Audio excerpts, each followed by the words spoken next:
What's going on, Packers fans? Aaron Nagler here, joined by Justis Mosqueda from the ACME Packing Company. Justis, it is the spring of our discontent. A bad quotation from Shakespeare there, mangled by myself. Moved for purposes of this conversation, where we've heard a lot about Jair Alexander, the Jaden Reed thing is bubbling, and now Elton Jenkins comes to the fore due to a, I guess, offhanded comment by Adam Stenavich there at the podium yesterday, but also some reporting from Jason Wilde, who indicates that the Packers guard / soon-to-be center is, a little, I guess, reticent maybe to continue showing up until he gets his contract adjusted. There's a lot going on here, Justis. What do you make of all this? Well, frankly, a little bit surprised. This was brought up as like a almost conspiracy theory type of thing. Like there was no reporting on it before, right? Yep. Before Wilde dropped it. People brought it up to me, and I'm like, I'm sure that's not why that he's not there at OTAs stuff. Like people got stuff going on, right? Like who actually knows? Right. Elton wanting a contract restructure is really interesting. There's a couple angles here, right? I don't know if we're going to see this more with Packers players moving forward because of their contract structure, right? We've talked about this, how, everyone, when they sign extensions, they sign 3-year deals. The Packers are really doing 4-year extensions. And it's really evident when you look at free agents that they sign, right? It was something like only like 5 free agents signed 4+ year deals that were significant in free agency this past offseason. The Packers had 2 of them. They had 2 of them. Two of them were in Green Bay. Right. Yeah. Exactly. So it's kind of their thing, right? And the way that these contracts operate, they operate kind of as 2-year deals now. So like if it's an extension, it kind of operates as like a 3-year deal. But then you get these like 2 floater years at the end where the team has all the control, which is why the Packers like it, right? That's why the Packers. Well, and it's why Elton Jenkins is a little kind of trepidatious because he has no guaranteed money left these next 2 years. But it's also why they can hold on to Jair Alexander and do all this stuff. So the team sees value in it too. Here's why I'm super duper surprised about this situation. Okay. Mm-hmm. Next year, Elton Jenkins is going to make 18.5. Oh man, even more than that. Let me look at the actual cash flow. It's not insignificant. $20 million in cash is what Elton Jenkins is going to make. The highest average salary for a center right now is 18. Yeah, it's 18, and that's Creed Humphrey, right? Yes, he's just been recently extended because coming off his rookie deal, etc. Right. So when Elton's like, "Yo, I would like a contract restructure," I'm sure the Packers are like, "Well, here's the funny thing. I was about to ask the same thing to you, dude. Like, you're about to get paid way too much." Right. Elton Jenkins is like, we talk about Kenny Clark, we talk about Jair Alexander, but in terms of decisions that they got to make on in 2026 and cap casualties and stuff like that, Elton Jenkins is the tip of the spear here, man. He was in line, definitely. No question about it. But there is the rub, right? Like they're in a tricky spot in general with Elton because, I mean, and this is fascinating to me. The idea that Brian point blank said at the combine, and this is after Spoon reported it, right? Mm-hmm. That, oh yeah, Elton's moving to center. Or maybe it was at the owners meeting, but earlier this spring, right? Live into a microphone, Brian states point blank, yeah, the plan is Elton move to center. Well, okay. Then you fast forward to Stenavich at the podium yesterday talking about, well, I think he's open to it. And I think he did say he's excited about it at one point. It's kind of semantics, but it's like now, and the fact that he's not there and this contract report comes up, it doesn't feel as nailed down as Brian made it seem earlier this offseason. And the fact that, yes, there's no guaranteed money left, but you have seen guys get signed for big deals. And hell, one of them is on your team in Aaron Banks, right? Which is causing the displacement to center. At some point, if you're the team, I think you do draw a line and say, look, man, you signed a deal which at the time paid you a hell of a lot of money. You got a lot of guaranteed money. But yeah, eventually the market moves, right? The market moves forward and guys are going to get paid more than you. So I just think it's an interesting kind of spot that both sides find themselves in, because I get it from Elton's point. Like, yeah, I'm about to move positions for you to a position that is, across the firmament of the NFL, not as well paid. And from the team standpoint, it's like, yeah, well, we've got you under control for 2 more years. And yes, very well could be a cap casualty next season if he doesn't play ball. I mean, I just don't know. Like, if you're the Packers, yeah, I mean, have fun. Take the voluntary stuff out. But, like, I'm not – no, there's no way I'm going to give you more money. The only thing that I think makes sense is, like, if he was willing to whittle down that 2026 money, it's like, okay, take less salary, get more guaranteed. We can at least promise you that you're going to be around for another season. But that's like all you can do. If it's a I want more money thing, it's like, dog, we're talking cap casualty already here. Like, I don't know what you're. Well, but here's the question then. Because I think that's the attitude most fans would probably gravitate towards, like just get on board and play and blah, blah, blah. And I understand that, but at the same time, your one kind of arrow in your quiver as a player is to withhold your services, right? If you are unhappy with your contract and you don't want, okay, so fine, let's say Elton does that, right? And I don't think this really comes to a head until we get to mandatory minicamp, because until that's what I was going to say. I was like, everything's fake until the fine starts. Exactly. So. And that's when you start getting fined, etc. So let's say like he is dug in and does want to do that. We're not there yet, but let's say we get there, right? What's the Packers' plan at center then? Because that's what Elton's folks are most likely going to be banking on. The fact that you're going to run Jacob Monk out there, Sean Ryan's your answer. Well, Sean Ryan or Zach Tom, right? I mean, Stedo had the weird quote where he was talking about competition at both tackles. Yes, he is. Zach Tom is about to get paid. He don't want to play center until he gets paid. Yeah.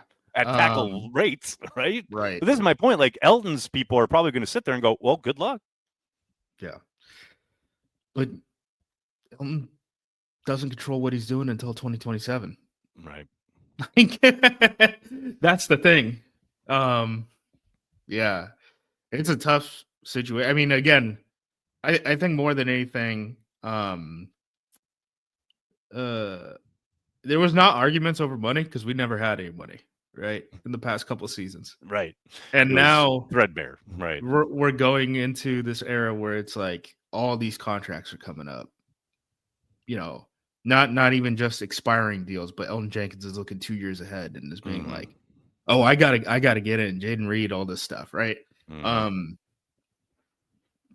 So yeah, man. I mean, there's a lot of mouths to feed. I was just gonna say, is that part of it too? Is the idea that okay, you ripped the Band-Aid off after you traded Rodgers, you went super young, and now you've been the youngest team 2 years in a row, and now this is gonna start bubbling up, right? This idea that this core, this group that you are trying to build with, around, what have you, you're going to have to start making some choices. And this is part of that. Sure. Like the idea that, okay, if you don't want to pay Elton, what is your move? And then who are you kind of bringing up? And I think eventually this gets handled. I think he probably will get some kind of adjustment. I don't know what that looks like right now, but I think there's a decent chance that something gets done to kind of placate him. But man, if they, on the off chance, on the very unlikely chance that they don't, well, you're still dealing with guys like Sean Ryan, who's going into the final year of his rookie deal, and then what if he balls out, like there, and then you're talking about Zach Tom, he's got to get paid. Right. This whole group is coming up now, and I haven't even talked about the wide receivers yet, which we all know is a whole nother can of worms. So it's like, it's interesting to me that, this idea of like, going super young and building a core together is great. I love the idea theoretically, but this is the start of some of the hard decisions I think that Brian and Russ are going to have to make. For sure. 100%. And I mean, that's life in the NFL, right? I mean, this whole league is built around tearing down good teams. Like that's Right. the whole point of this league, right? The draft system, the hard cap and free agency, all that stuff. The fact that teams can now, not they can basically put cap hits on credit cards, right? So you can Right. create anyone can create cap space whenever they want, right? It's Yep. just whether they think it's a good decision to pay that amount of cash at some point, right? So yeah, I mean that's the questions that the Packers are going to have to run into, and they're going to have to make a decision of, are we going to build this thing kind of sustainability, or are we going to try to juice this thing and just like we have a 3-year window and then we're We're gonna go for it, riding and off then into the we'll redo sunset, right? it. I Right. mean, because there are teams that are doing that, right? And it's going to be Mhm. hard to build a championship caliber team when the Philadelphia Eagles are doing what they're doing, right? For example, Right. Because they're just like, yeah, screw it. See you guys in 2029. We're just gonna be nothing that year, and then hopefully start the rebuild from there on out. So yeah, it's gonna be interesting to see kind of what the future of the team looks like. Again, I'm not hitting any sort of alarm at this point. Right. I don't think any of the decisions have been crazy. But yeah, with Elton, I'm just like, Good luck. dude, Well, let me ask you about this. Let me ask you about Elton and the idea of switching to center, because it's interesting to see how many people immediately jumped to that when Banks was signed, and then Tom reported it, and then Brian says it, right? And so there's been this kind of discussion and almost I don't want to say a resignation, because I think it will work, and I do buy Brian when he says we think he can be an all-pro center. I think that probably is a ceiling, no doubt. But what do you think of the prospect of him playing center after having not done it for such an extended period of time? I know we got the one start last year, Thursday night in the rain against the Lions. He right? did have a stretch back in 2020 where he played, and I think played pretty darn well over the course of, like, I think it was 5 or 6 games. But he hasn't done it long term since college. It feels like a big, well, we'll just do this without a whole lot. And I know he's run some in practice at training camp, etc. But it's not like, man, he's been playing a ton of center up until this point, and it feels like that's a pretty significant change. How do you kind of view the prospect of him playing center in 2025? By all accounts, he's got it mentally, right? Which is, I think, the tougher thing at the center position. Yeah, Because sure. physically, I think center is probably the easiest position to play on the offensive line at the NFL level. But you're in charge of so many mental things, right? Well, I guess depending on what your relationship with the quarterback is in terms And of how much they put on your plate, right? you're right. Like Yeah. who's calling out the mic, who's, if a safety rotates, who's communicating Adjusting in that protections. box, Yeah. right? Yeah. But it seems like he's got. I don't worry. Like physically, at center, like he's going to be a pretty big center. Yeah. And he's an athletic center too. Like I get why you would think that he would be a potential Pro Bowl type of guy there. I don't really have a hesitation. I don't like it. It makes a lot of sense that he would be there, especially the way the Packers flex out all these guys.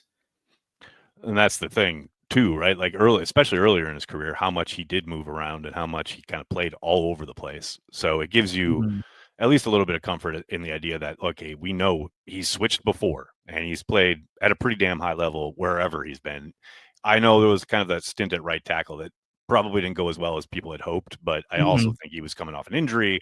I think there's a lot of context there, but I'm interested. And I think, to your point, I think, yeah, he's got everything you need in conjunction with knowing the offense, knowing the protections, being able to communicate and get that kind of all handled. And I think, again, we've seen that. It's just interesting. And he's got the whole offseason, obviously, whenever he arrives to get into the flow of things. But yeah, it's just interesting to me that it's like this cascading effect. And if they do go down a path where they don't touch his contract, right? And he does play out the year and he plays at a high level. And then comes the moment where they have to make that decision. And let's say they do move on. Well, then you're starting over at center again. Like Right. Yeah. that to me also is another kind of component here where it's like, Man, you don't want a revolving door there. You thought you had it solved back when Lindsley left and you drafted Myers, and clearly that wasn't the long-term answer, although they, used all 4 years of that contract. But yeah, if Elton's allowed to walk or is a, cap casualty, well, then you're starting over again. Unless, they really think Jacob Monk's the future, which I don't know. Yeah, but I mean, we're living in a world where they spent a first-round pick, a second-round pick on the offensive line. They're probably going to pay Zach Tom. Who knows what's going to happen with the Rasheed Walker situation. Right. You can't pay Another everyone on component. the offensive. Exactly. That's yeah. So at some point, you got to have people on the rookie deals. You would hope, So right. The whole I get being you don't want a revolving door at the center position. I get that. You also don't want to pay everyone on the offensive line. That's not a sustainable model. There's not enough money to go around in the NFL to be there. There's not enough offensive linemen to go around in the NFL. People were going to want to pay these people. Exactly. So yeah, if you want to build an offensive line, a veteran offensive line, and have a veteran quarterback, that's pretty much your roster. That's it. That's what you get. Right. Everything else is rookies. So yeah, something's got to give. I think we're staring down a situation way more likely where it's Elton plays this year, and then next year they're like, "You want to take a salary cut? We would love if you took a salary cut." So Mr. Pro Bowl center, right? So I understand Elton wanting to get in front of it and being like, "Yo, I want to make sure I'm still around in 2026." But I don't see a world where they're gonna commit to him in 2026 if his cap number is still that high. So, if we want to restructure, we could restructure, but both sides are gonna have to get something. Is kind of how this has to operate. Because you got 2 years left on your deal. Sorry, bud. You signed that contract. I don't know. You did sign that contract. No doubt about it. Justis, always appreciate the conversation. Always good stuff. Make sure you're checking out Justis's work at ACME Packing Company. Justis, thanks so much, man. Yes, sir. Anytime. Green Bay on 3.